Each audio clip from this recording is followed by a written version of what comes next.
Hello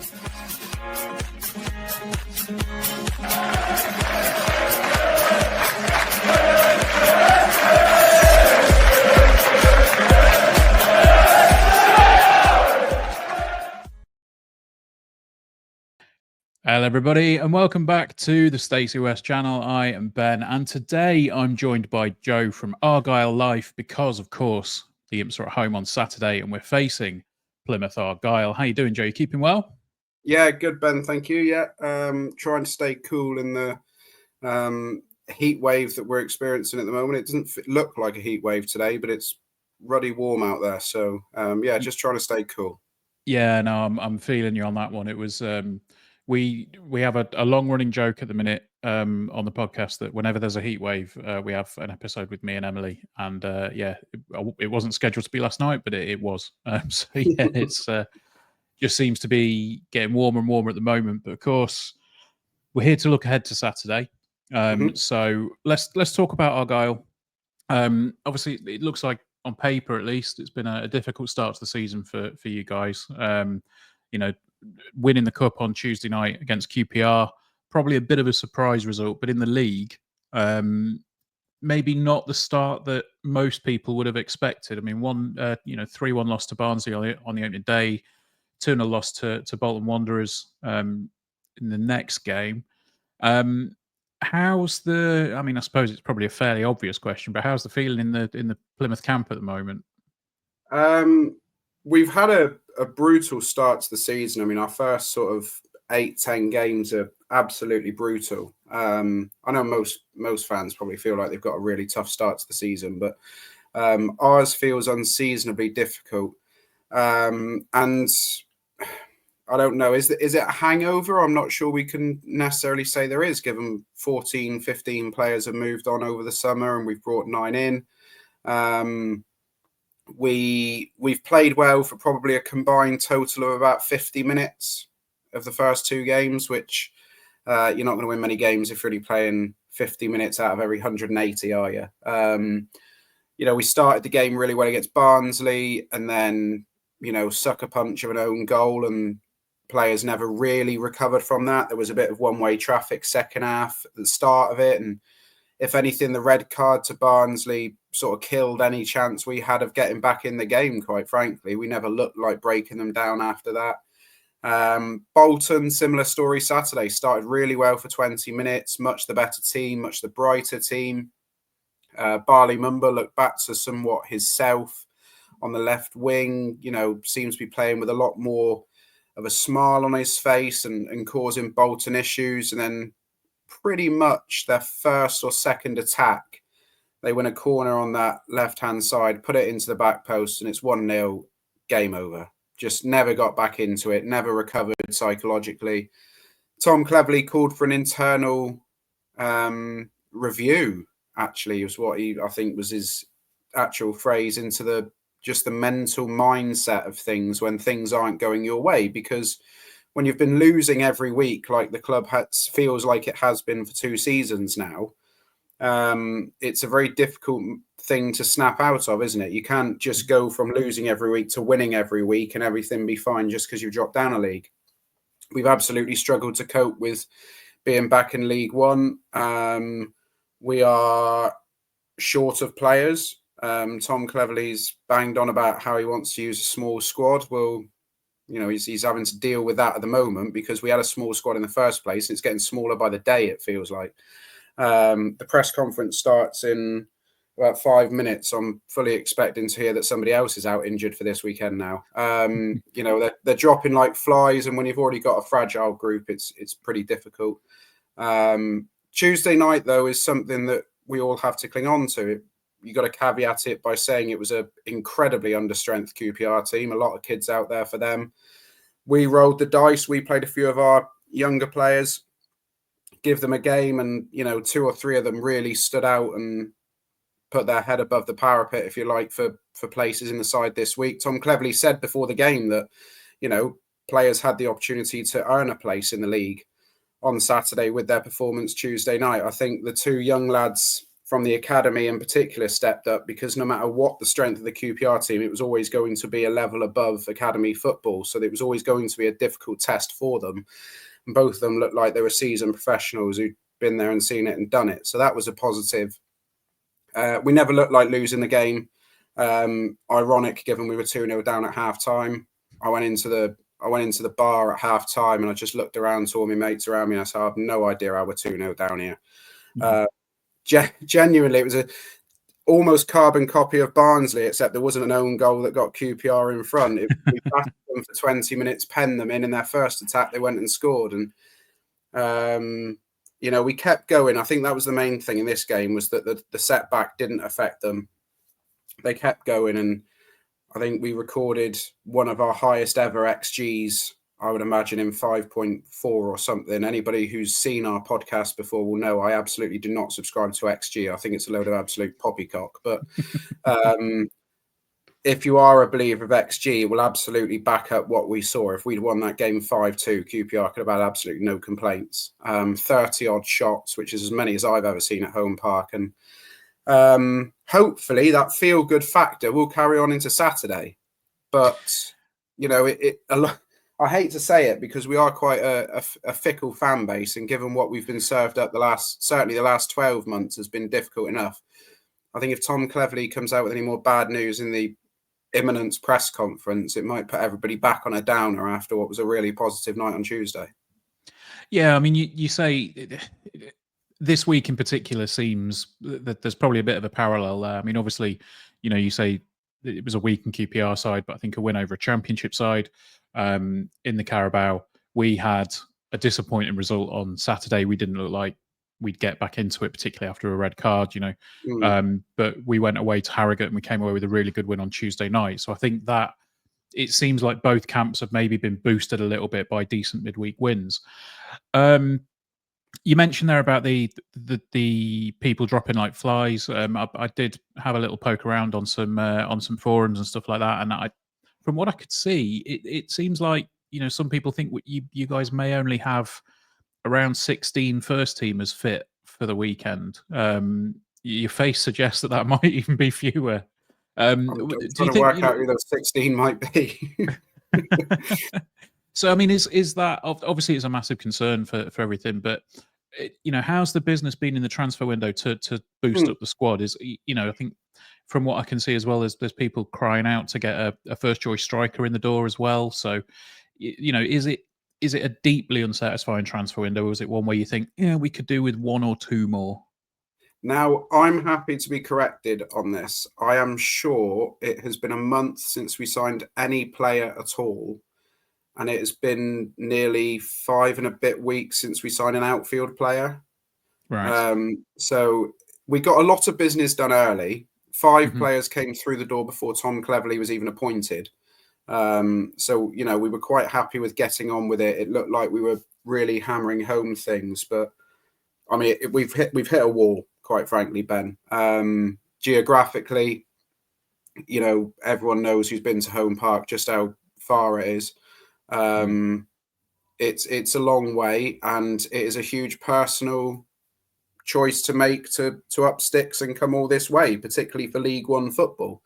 It's different when you're in the Championship, because you're offering the 4th, 5th best league in the world to players, and you're offering a massive platform with how global the Championship is becoming. So they've struggled with that. It's only really the last 3 weeks, I think, that's become more of an issue. I think before, up to this point, we've been okay. And now, unfortunately, because, Tom Cleverley mentioned before Bolton and he mentioned after Tuesday night that financially now we're beginning to struggle in the transfer market. I don't think that's a case that we've spent the budget. I don't think that's a case of the fact we've run out of money. I think it's actually more a case that clubs realise our need for a centre forward, because we've only got 2 of them in, and both of them are project players, not for this season. So, what was a £500,000 striker 4 weeks ago to Plymouth Argyle, all of a sudden is £1 million striker to Plymouth Argyle. And then there's a real moral quandary as to whether or not you want to pay over the odds. And Argyle are hell bent on being a sustainable football club, and they don't want to pay what they don't need to for players. So I think there's going to have to be a change of approach. It's incredibly frustrating. I think the board are probably fed up of hearing our ramblings as a fan base about it. I'm sure they're working tremendously hard. I've absolutely I don't think they're dragging their heels over this. I don't think it's a fact they don't want to sign players. We are just struggling to compete in the markets that we once, without blowing our own trumpet, 4 or 5 years ago, we were in this league. We excelled in the transfer market, both loans and permanents. But the game's changed in 2 years, and we were fishing in a different ocean to what we're having to fish in now, and we're struggling to adapt to it. On the injury front, by my count, we've got 5 fit defenders for this weekend, which is absolutely fantastic. And one of those centre backs is probably going to end up playing right back. Brendan Galloway's got another injury, which is quite an achievement, but also obviously a great shame because the guy just can't seemingly stay fit. We're stacked with midfielders. There's no real problem there. Wide men and attackers were okay. It's just, we're without our number one keeper, Connor Hazard, who got injured during the summer. We're without our number one centre-back in Julio Pleguezuelo, who had a recurring injury, got over it, played 20 minutes against Bristol City, then needed an operation about 72 hours later. Our starting left fullback got injured in pre-season. He's out for an indefinite period. Tom Cleverley has no idea when he's going to be back. Joe Edwards has got a hamstring injury, so he's out. So there's the club captain and the talisman out at the side. We haven't got a first choice number 9. So yeah, it's all fun and games being an Argyle fan. We didn't take it for granted. We didn't think that we would come into League One and just waltz our way back to the Championship. We know how incredibly difficult it is. What we are struggling to get to terms with is why is it always us? Why? How can we go from the most incredible season in 2023, 101 points, that epic title race, that wonderful, wonderful campaign, and just 2 years later, the bin's on fire and it's burning and everything seems to be going against us. We are having dreadful luck. I know it's an easy thing to complain about. We are getting some awful luck, and eventually that evens out, but it's going to take a lot to even this one out. We're not going to have anybody in for the weekend. I'd be amazed if Tom Cleverley turned around and said we'll have somebody in for this weekend. But we're just going to have to wait and see. It's just incredibly frustrating, but it's one of those, there's still 2 and a bit weeks left of the window, aren't there? We've still got a fortnight until the transfer window. I think we actually play 4 or 5 times before the window shuts as well. So there's a lot of points still to be accumulated. So one thing I am glad about is the Premier League didn't get their way and the transfer window was all closed before the season kicked off, because that might have been curtains to any chance of a top 8, top 10 finish. So we've, as Argyle fans, we're running out of patience, but we've got to eke out a little bit more, I think. Yeah, no, I think it's interesting to hear you saying about the financial landscape of League One. I mean, we, as a club that is not on the scale of Argyle, we're feeling it too. We're struggling to bring players in. The press conference before the Harrogate game, Michael Skubala said in that we've had offers in for players, we've had offers accepted, we've had deals agreed, and then another club comes along and just goes, "Oh, here's another $2,000 a week." It's a frustrating market to be in. Absolutely, and on that, I think the Green Army's frustration is that in the last 12 months alone, we've recouped so much in transfer fees. You think last summer we got 2 million for Michael Cooper, we got 6.5 million for Morgan Whittaker in January, we got 1.5 million for Talavirov in the summer, we got 1.4 million for Adam Randall and Ryan Hardy in the summer. We've got all this money in, and we're not able to compete when Huddersfield are going out and paying 2 million for Alfie May, and QPR are able to go and get Richard Kone for 3 million, and Charlie Kelman's able to go to Charlton for 3 million, and Argyle fans are struggling to get over that. I mean, it's funny you should say about Skubala's frustrations at not getting deals over the line. I mean, we had Roman Burrell, who coincidentally played for QPR on Tuesday night. We had a deal agreed with Burton. The price seemingly kept getting changed every time it was agreed. We kept matching everything they asked. We matched personal terms. Everything was agreed. By all accounts, the player was ready to come down for a medical, and QPR came in at the 11th hour and trumped us for Championship football. Yeah. Then we get Dale Taylor from Nottingham Forest, and we'd agreed the fee with Forest. We were ready to do a deal there. Blackpool come in, and it becomes a geographical thing, and Blackpool's a lot closer to Manchester in the middle of the country than Plymouth will ever be. So there are definitely, it's weird how many parallels both clubs seem to be having this summer, but I'm sure both will come out on the right side of it eventually. Hopefully so. I mean, you say you said in there about you're hoping if things come together, maybe sort of a top 10 finish. Is that the general sort of feeling around the fan base? Are you hoping to get to that point, or is it one where you're thinking maybe this is a consolidation season and we push on next year? I remember saying to anybody who'd listened to me back in the end of May that us and Luton were going to come back into the Championship. We're going to walk the league. The pair of us would be miles clear of everybody else. We'd have too much quality.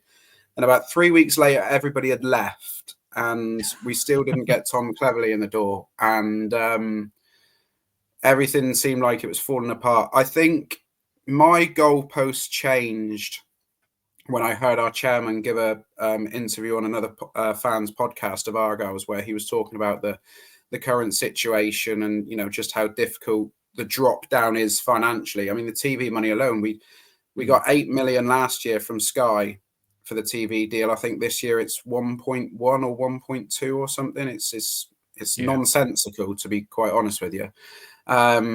So we obviously have to offset those losses without then the drop in sponsorship and hospitality and stuff that you might incur. So it was that point I sort of made peace in my own mind that I didn't think we'd be competing for a playoff spot. I think if we can achieve a top 10 finish, I think that would represent, after a summer of, they won't call it turmoil, but it was, our manager walked out on us after giving us assurances he was staying, and then all the players left, and we've struggled in the transfer market. I think it would be a monumental effort to get top 10. There's absolutely zero danger we're going to finish in 23rd where we find ourselves at the moment. That's just not happening. I might be naive to think there are 4 worse teams than us, but I'm absolutely convinced there will be. We just haven't come across them yet, which is frustrating. But yeah, I think top 10. I think a lot of the Argyle fans have sort of eased their expectations as well. So what looked potentially to be quite a positive return to League One about 2 and a bit months ago is definitely more of a, let's lay the foundations, and let's, next year is an absolute must to be in and around that race. Fair enough. So looking ahead to Saturday then, what can we expect to see from Plymouth? How have you guys been playing? From what I can glean from things at the minute, you like to keep the possession, obviously, 4-2-3-1. Is it keep it and sort of try and pass your way through the pitch, or is it a keep it and then at some point we'll punt it long and hopefully get something on the end of it? It's a dominate the possession, have loads of chances and score and concede after 20 minutes. That's the game plan. Tom Cleverley likes to keep the ball. He likes to dominate possession. We haven't I'd say there that we were creating a load of chance against Barnsley and what have you. We created nothing at Bolton, frankly. It was very much, if we felt we took a step forward against Barnsley and the approach to the game of football, we absolutely took about 10 steps backwards against Bolton. So somewhere of a happy medium between Barnsley and Tuesday night would be nice, because we're not going to be able to go into every game and have 68% of the ball and 30 shots on goal. It'll be 4-2-3-1. The one thing I would suggest is that Lincoln don't try and get under Argyle's skin or try and get involved in handbags, because we've already had 2 incidents this season where Argyle players, if there's 4 opposition players pushing and shoving, there'll be about 10 Argyle outfield players pushing and shoving in there. They very much like to stick up for their brother, if you like. So, we're quite, we are quite an aggressive team, not aggressive as in crazy gang, Vinnie Jones and what have you, but, it's a front-footed press, and We like to try and draw the opposition into mistakes. Whether we're quite there yet to pull it off on a regular basis, I have my doubts, but the foundations are there, and it will be pretty evident as to what we're going to try and do anyway. Cool. I mean, yeah, from what you've said, it sounds, and I know this is, with my red and white tinted glasses on, it sounds like it's the kind of game that I think we'll get something from, because we tend to do, last season in particular, we tended to do really well when we allow the opposition to have the ball, and we'll pick it off. We play with quite a high press as well. We've switched to a 4 at the back this season towards the end of last season when things weren't particularly going too well with a 5. And we started to look pretty good. But having said that, we do have a few injury concerns of our own. Adam Jackson is suspended as well for the game on Saturday. So the choices at centre half are going to be an interesting one. If it feels like one injury there could potentially derail us a little bit more. We're obviously missing Jack Moylan. Yeah, we're obviously missing Jack Moylan as well. After he went off on Tuesday night with what hopefully isn't too bad an injury. So we'll do the prediction now then. So I'm going to ask you, where do you see it going, and how do you think you're going to be making the trip back to Plymouth? Well, we don't win at Sincilbank. 23rd of March 2002 was the last time we tasted victory, and before that I think it was 1983, so we're probably due about another 18 years before we get a win at Lincoln, which will be music to your guys' ears. We need a result, not in terms of massive implosion or anything, just to settle everybody down. Just give Tuesday night was a boost to everybody, but you now need to sit. It's irrelevant if we don't back it up on Saturday. We love to score and we love to concede. I think only one team, I think it might be Peterborough, have conceded more than us this season. I think we're already well on the way to another horrific defensive record. I mean, it can't get as bad as it did last year, but I don't think it's going to be great. Certainly not on what we've seen so far. So I think score draw. I think a nice, comfortable 1-1, which it's tended to be in recent seasons. I think there's a very real chance. I know you're saying you guys like to sit in and wait for the moments by letting the other team have the ball. With the two high presses going up against each other, I absolutely feel like there's a chance both teams are going to cancel each other out in this. They're almost going to press each other into boredom, if you like. So I think 1-1. Don't be surprised if Argyle come out of the traps absolutely flying early doors. But in that, around the 18th to the 22nd minute, there probably will be one golden chance. So if you can take it, you'll probably go on to win the game with our mental fragility. But yeah, 1-1 is my guess. That's what I've gone with in our predictions league anyway. Fair enough. I'm going to go with a 2-1 Lincoln. I'm going to try and stay positive at the moment. Obviously, hearing what you've said there, I think it sounds like it could be a decent, more on the physical side, more on the slightly more exciting side than the Wimbledon game was for us, for sure. So this season we are doing sort of 5 little quickfire questions, which I'm going to put to people. They're sight unseen, so Joe has not seen these previously. So let's see what we've got. Right, first up, best thing about supporting Plymouth? Traveling. That might seem somewhat ironic, but I've had so many memories from long away trips and great away days that it just makes it all worthwhile in the end. Not all the time, not in recent seasons. Our away record is honking, but on the whole, we have some amazing days on the road. Cool. So I'm wondering if this might be the same answer, but worst thing about supporting Plymouth? Yeah, playing away, because we don't win. We stink the place out when we play on the road at the moment. I've got a pretty horrible away record myself personally. Luckily, I'm not making this trip, but it's safe to say I don't get to as many away games I used to, but it's quite a few years since I last saw us win away in the league. So it's depressing. Okay. On the subject of away days, your favourite away day? favourite away day would have to be, and it's a very boring answer, it would have to be Manchester City last season. Just for that period, just for that moment where we were, again, the story of the FA Cup. Talaverov had put us in front with literally our only attack of the entire game. He put us in front. Just that period, that feeling of euphoria was just... And, we pushed them, all the way to the 82nd minute, was it, until they got the winner. So, Man City away was just a day I'll never forget. Excellent stuff. So one word that comes to mind when you hear the words Lincoln City? A tough place to go.